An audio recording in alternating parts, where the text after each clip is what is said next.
I'm Justin, this is Hans, we're from Covered 6, and today we're out here doing a little more testing on our Savior ballistic shield.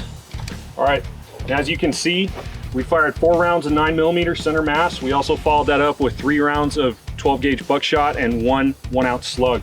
Now, if you look on the back here, we have 0 penetration on the shield, okay, and 0 penetration on our dummy.